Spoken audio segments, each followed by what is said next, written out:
AP సచివాలయంలో CM Chandrababu Naidu అధ్యక్షతన AP మంత్రివర్గ సమావేశం అయింది. ఈ భేటీలో పలు కీలక నిర్ణయాలకు కేబినెట్ ఆమోదం తెలిపింది.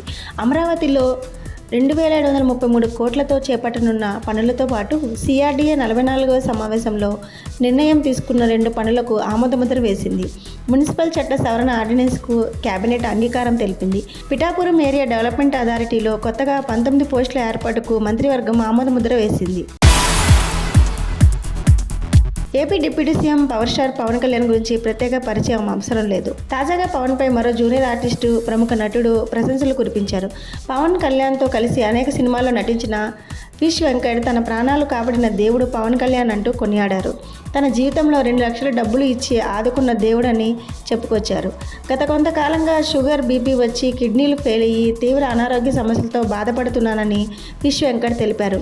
రోజు తప్పి రోజు డయాలసిస్ కూడా తనకు చేయాల్సి వస్తుందన్నారు.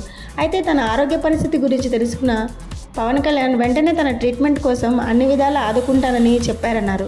తనను కూర్చోబెట్టి మాట్లాడి తనకు ధైర్యం ఇచ్చిన వ్యక్తి డిప్యూటీ సీఎం పవన్ అంటూ కొనియాడారు. తిరుమల శ్రీవారి ఆలయంపై విమానం చక్కర్లు కొట్టింది. ఉదయం 10 గంటల సమయంలో ఆలయంపై వెళ్లిన ఓ విమానం హల్చల్ చేసింది.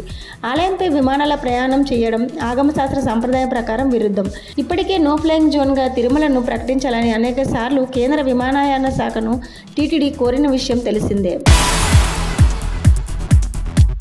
ఆదిలాబాద్ జిల్లాలో 24వ రోజు సమగ్ర శిక్ష ఉపాధ్యాయుల నిరవధిక సమ్మె కొనసాగుతోంది. తెలంగాణ సీఎం రేవంత్ రెడ్డి ఇచ్చిన హామీ ట్వీట్ ఫ్లెక్సీ కొట్టించి టీచర్లు నిరసనకు దిగారు.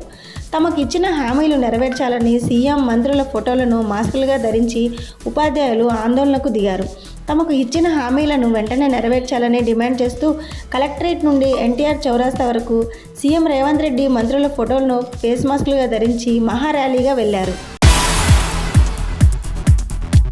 హైదరాబాద్లోని CMR engineering college girls hostel bathroom వీడియోలు తీసిన ఆరోపణలతో విద్యార్థులు ఆందోళనకు దిగారు. దాదాపు 300 వీడియోలు ఉన్నాయని విద్యార్థుల ఆరోపణ. ఈ ఘటనపై నలుగురిని అదుపులోకి తీసుకున్న పోలీసులు విచారణ కొనసాగిస్తున్నారు. అరెస్ట్ అయిన వారికి చెందిన 12 సెల్ ఫోన్లను సీజ్ చేశారు. టెక్నికల్ టీం ఫోన్లను అనేక విధాలుగా పరిశీలిస్తుందని అధికారులు తెలిపారు. అయితే వాటిలో ఎలాంటి వీడియోలు, ఫోటోలు లేవని చెప్పుకొచ్చారు. ఈ విషయంలో విద్యార్థులు ఆందోళన చెందవద్దని అధికారులు చెబుతున్నారు.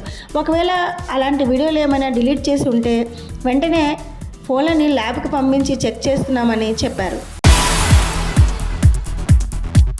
అనంతపురంలో జేసీ ట్రావెల్స్ బస్సు దగ్ధమైంది. విద్యుత్ తీగ తెగిపడి బస్సుపై పడటంతో మంటలు చెలరేగాయి. మంటల దాటికి బస్సు మొత్తం కాలి బూడిదయింది. మరో బస్సు పాక్షికంగా దగ్ధమైంది. అనంతపురం బస్టాండ్ సమీపంలోని జేసీ దివాకర్ ట్రావెల్స్ కార్యాలయం వద్ద ఈ ఘటన చోటు చేసుకుంది. న్యూ ఇయర్ వేడుకలకు డబ్బులు లేక ఏకంగా గుడినే కన్నవేశారు ఈ స్నేహితులు. డబ్బుల కోసం ఆలయంలో చోరీకి దిగారు. నిర్మల్ భైంసలోని నాగదేవత ఆలయంలో విశాల్, సంఘరతన్ అనే స్నేహితులు కలిసి నూతన సంవత్సర వేడుకల కోసం ఆలయంలో చోరీ చేశారు.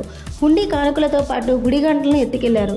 అయితే ఈ ఘటనపై కేసు నమోదు చేసిన పోలీసులు ఇద్దరిని అరెస్ట్ చేసి రిమాండ్కు తరలించారు. రామ్ చరణ్ నటించిన game changer trailer launch event theatre దగ్గర పోలీసులు ఆంక్షలు విధించారు.